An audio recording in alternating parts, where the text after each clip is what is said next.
محمد كما صليت على إبراهيم وعلى آل إبراهيم إنك حميد مجيد اللهم بارك على محمد وعلى آل محمد كما باركت على إبراهيم وعلى آل إبراهيم إنك حميد مجيد.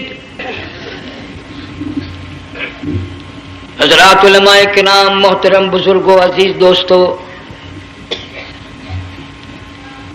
کافی سارے عرصے کے بعد آپ کے شہر جھنگ میں حاضری کا اتفاق ہوا، اور اللہ جانتا ہے کہ اس وقت دل میں کتنا دکھ محسوس کر رہا ہوں. جب بھی جھنگ میں حاضری ہوئی میرے دائیں یا بائیں مفتی عبدالحلیم رحمہ اللہ تشریف فرما ہوا کرتے تھے. آج سٹیج خالی ہے. آج وہ اللہ والا ہم میں نہیں. حضور کریم صلی اللہ علیہ وسلم نے ارشاد فرمایا علماء کا انتقال قیامت کا پیش خیمہ ہے. بے شک اللہ والوں کا دنیا سے اٹھ جانا گھنٹی ہے اس بات کی کہ قیامت آئی. پھر ایسا اللہ والا جو کبھی کسی کو لڑا کے راضی نہیں، کسی کو بھڑا کے راضی نہیں، پورے شہر کو ملا کر چلے کے چلنے والا اللہ اور اس کے رسول کریم صلی اللہ علیہ وسلم کے صحیح راستے پہ لوگوں کو گامزن کرنے والا، آخری دم تک اسی کوشش میں، اسی سعی میں اور اللہ اللہ کرنے میں اور کرانے میں ساری زندگی گزار دی.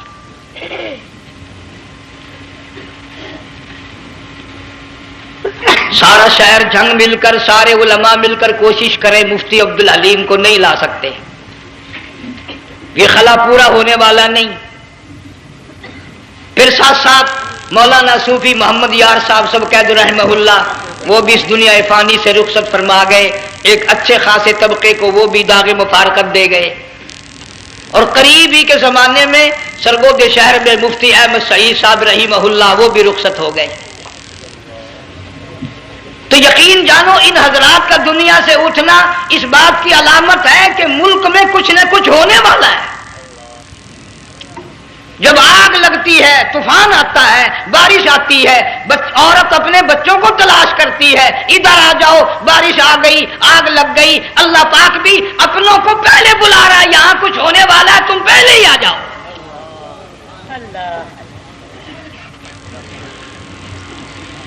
اور اس طرح اشارہ فرمایا وَكَمْ أَهْلَكْنَا قَبْلَهُمْ مِنَ الْقُرُونِ.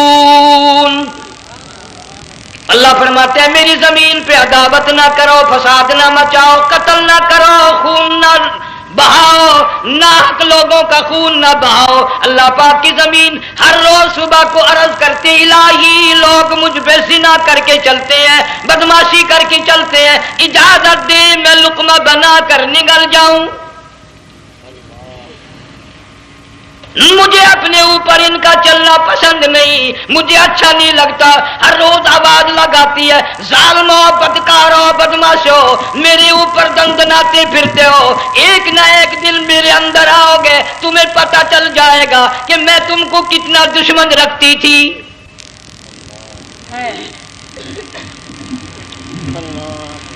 آج لوگ آزاد ہو گئے.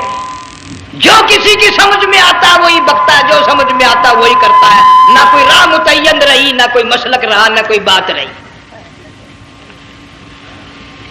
جناب مدنی کریم صلی اللہ تعالی علیہ وسلم کا بڑا عظیم تر صحابی ہے، بہت بڑا جرنیل ہے، سیدنا معاذ ابن جبل رضی اللہ تعالی عنہ مدینے پاک میں بیمار ہے، آخری وقت ہے. دعا کرو اللہ ہم سب کو مدینے کی موت عطا فرمائے. بہت جلیل القدر صحابی ہے. علماء کرام نے لکھا ہے کہ جب موت کا وقت بالکل قریب آیا معاذ بن جبل رضی اللہ تعالی عنہ نے رونا شروع کر دیا، رونے لگ گئے. علماء نے لکھا ہے اس وقت بھی مدینے پاک میں اب تک بھی یہ رواج ہے جب کسی پہ نزع طاری ہو، سکرات طاری ہو، موت قریب ہو، جتنے پاس بیٹھے کھڑے ہوتے ہیں سارے اللہ کے قرآن کی تلاوت کرتے ہیں. صحابہ کرام آخری وقت میں قرآن مجید کی ہر وقت تلاوت کیا کرتے تھے، اس لیے حضور کریم صلی اللہ علیہ وسلم نے فرمایا قیامت کا دن ہوگا، اللہ پاک اعلان فرمائیں گے قرآن والے آگے آ جائیں۔ عرض کیا جائے گا قرآن والوں سے کون مراد ہے؟ حق تعالیٰ جل شانہ فرمائیں گے میں قرآن والا اس کو کہتا ہوں جو میرے قرآن سے عشق رکھتا تھا، پیار کرتا تھا، محبت کرتا تھا، اتنا پیار تھا آخری وقت تھا، ادھر موت کا جھٹکا لگا، ادھر میرا بندہ قرآن پڑھ رہا تھا، آج بھی اپنی قبر سے اٹھا میرا قرآن پڑھتا ہوا اٹھا، تم میدان حشر کا چکر لگاؤ، آج بھی ان کے منہ سے کستوری کی خوشبو آ رہی ہے۔ معاذ بن جبل رضی اللہ تعالیٰ عنہ قرآن مجید کی تلاوت فرماتے فرماتے رونے لگ گئے۔ کسی صحابی نے کہہ دیا موت سے ڈر کے رو رہے ہو، موت سے ڈر گئے؟ فرمایا نہیں۔ پھر کیوں روئے؟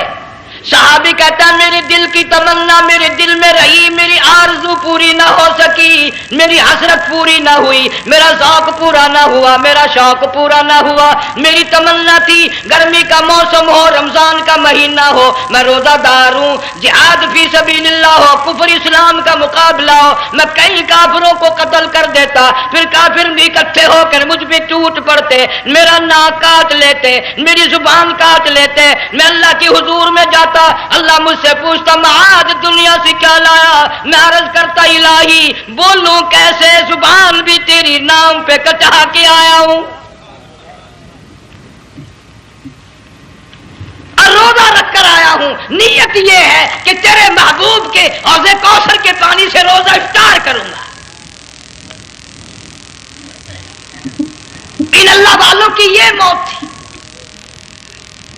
مالک بن دینار رحمت اللہ علیہ ایک عجیب نوجوان کا واقعہ تحریر فرماتے ہیں، گرمی تھی، دوپہر تھی، سورج اپنی شباب پہ تھا، بڑی سخت گرمی تھی، میں نے ایک نوجوان کو دیکھا، وہ پیروں سے معذور ہے، دونوں پیر نہیں ہیں، ہاتھوں کے بل زمین پہ گھسٹ گھسٹ کے چل رہا ہے، اور گلے میں کرتا بھی نہیں، سامان کوئی نہیں، سواری کوئی نہیں، کھانے پینے کا انتظام کوئی نہیں۔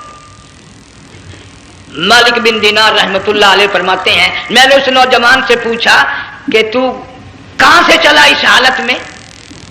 کہنے لگا میں بلخ بخارے سے چلا ہوں۔